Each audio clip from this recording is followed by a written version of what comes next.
இப்ப நம்ம பார்த்துட்டு இருக்கிறது ராமர் ஜாதகம். சாதாரண ராமர் ஜாதகமா, நவரத்னங்கள் பதித்த நவரத்ன ராமர் ஜாதகம். கடக லக்னத்தில் பிறந்தவர், அதனால இவருக்கு லக்னத்திலேயே குருவும் சந்திரனும். 4ஆம் இடத்துல துலாத்துல சனி, ராகு 6ஆம் இடத்துல, 7ஆம் இடத்துல செவ்வாய் மகரத்துல, 9ஆம் இடத்துல மீன ராசியில சுக்கிரன், 10ஆம் இடத்துல சூரியனும் புதனும், 12ஆம் இடத்துல கேது. இப்படிப்பட்ட கிரக நிலையில் புனர்பூச நட்சத்திரத்தில் இவர் பிறந்திருக்கிறார் என்பதற்கு இதை விட மிகப்பெரிய எடுத்துக்காட்டு வேற ஒன்றும் இல்லை. இதுல நவரத்னங்கள் பதிச்சிருக்கு. நீங்க உங்க வீட்டுல சாதாரண ராமர் ஜாதகம் வச்சிருப்பீங்க, ஆனா இப்படிப்பட்ட நவரத்ன ராமர் ஜாதகம் வைக்க மாட்டீங்க. நான் எதுக்காக இதை வைக்கணும்னு சொன்னேன்னா, ஒரு சாதாரண நவரத்ன மோதிரம் போட்டா உங்களுக்கு மிகப்பெரிய பலிதத்தை கொடுக்குது. நவரத்ன ராமர் ஜாதகம் வீட்டுல வச்சு வழிபட்டா 27 நட்சத்திரங்கள், 12 ராசிகள், 9 கிரகங்கள், 108 பாதங்கள், இது அத்தனையுமே டெய்லி நீங்க வழிபடுறீங்க. இதுல நவரத்னங்களும் வழிபடுறீங்க. இது எதிரில் நீங்க காமாட்சி அம்மன் விளக்கு ஏற்றி வழிபட்டால் இந்த நவரத்னமே ஒளி பெறும், வீடே நவரத்ன ஒளி பெறும். ஒரு சாதாரண நவரத்ன மோதிரம் போட்டாலே ஒரு தனி மனிதனுக்கு மிகப்பெரிய வாழ்க்கையில திருப்பம் வருதுன்னா, ஒரு நவரத்ன ராமர் ஜாதகம் வச்சா குடும்பத்துக்கு ஏன் நிச்சயமாக ஒளி கிடைக்காது? இந்த நவரத்ன ஒளி நிச்சயமாக கிடைக்கும். தகப்பனுக்கு ராகு தசை, தாய்க்கு சனி தசை, பிள்ளைக்கு 7.5 சனி, மகளுக்கு அஷ்டம சனி, இப்படின்னு எந்த கிரகம் எங்க இருந்தா நமக்கு என்ன கவலை? நவரத்ன ராமர் ஜாதகம் இருக்கு, நவரத்ன ஒளி வீடு முழுவதும் இருக்கு. அப்புறம் என்ன, ஈஸியா அந்த நவரத்ன ஒளினால நவ கிரகங்களின் தாக்கத்தை நாம வெற்றி கொள்ளலாம்.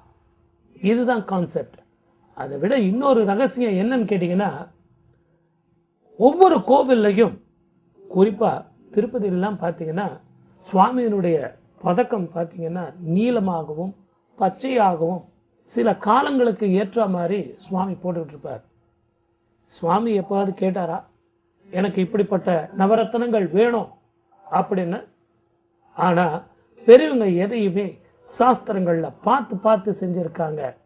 எல்லாருக்குமே எல்லா காலங்கள்லையும் பண வசதி இருக்குமா?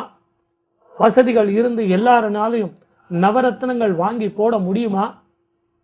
ஆனா கஷ்டப்படுறவங்க என்ன பண்ண முடியும்? அதனால தான் திருப்பதிக்கு போயிட்டு வந்தா திருப்பம் நேரும்னு சொல்லுவாங்க. ஏன் சொல்லுங்க? அந்த வைரங்கள், வைடூரியங்கள், இந்த பச்சை, இந்த நீலம், இதன் மீது அந்த ஒளி பட்டு நம்ம மீது அந்த ஒளி படுறதுதான் மிகப்பெரிய ஜெமாலஜி. இதுக்காக தான் திருப்பதிக்கு போயிட்டு வந்தா திருப்பம் வருதுன்னு நம்ம சொல்றோம்.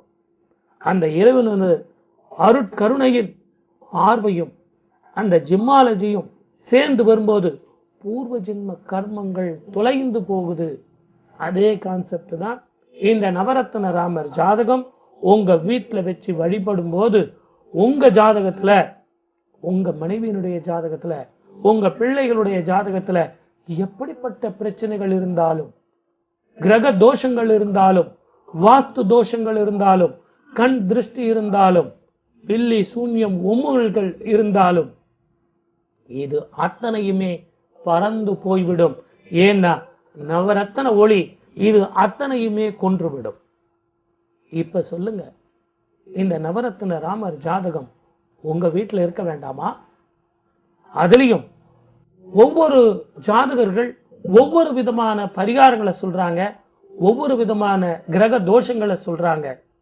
பெண் கல்யாணத்துக்கு செவ்வாய் தோஷம் சொல்றாங்க, ராகு தோஷம் சொல்றாங்க.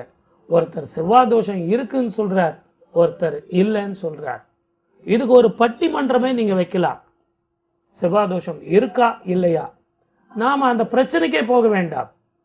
இந்த நவரத்ன ராமர் ஜாதகத்தை வச்சு வழிபட்டா எந்த தோஷம் எங்க இருந்தாங்க, ராமனது அருட்பார்வையே படுது.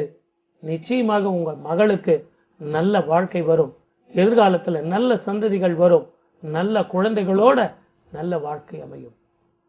அது மட்டுமா, உங்க தொழில், உங்க வேலை, பணப்பிரச்சனை, மனப்பிரச்சனை, இது அத்தனைக்கும் ஒரு தீர்வு கிடைக்கிறது இந்த நவரத்ன ராமர் ஜாதகம். அதனாலதான் உங்க வீட்டுல இந்த நவரத்ன ராமர் ஜாதகத்தை கிழக்கு பக்கமாக வச்சு காமாட்சி அம்மா விளக்கு ஏற்றி அந்த ஒளி இந்த நவரத்னங்கள் மீது பட்டு, இதற்கு ஒரு மூல மந்திரம் நாங்க தரோம். அந்த மூல மந்திரத்தை 21 முறை நீங்க, உங்க மனைவி, உங்க குழந்தைகள் அத்தனை பேரும் ஜெபிச்சா நிச்சயமாக நாள் என்ன செய்யும், கோள் என்ன செய்யும், நமக்கு தான் நவரத்ன ராமர் ஜாதகம் நம்ம வீட்டிலேயே இருக்காரே, அப்புறம் என்ன? வாங்க இந்த ராமர் ஜாதகத்தை வழிபடுவோம், வாழ்க்கையில வெற்றி பெறுவோம்.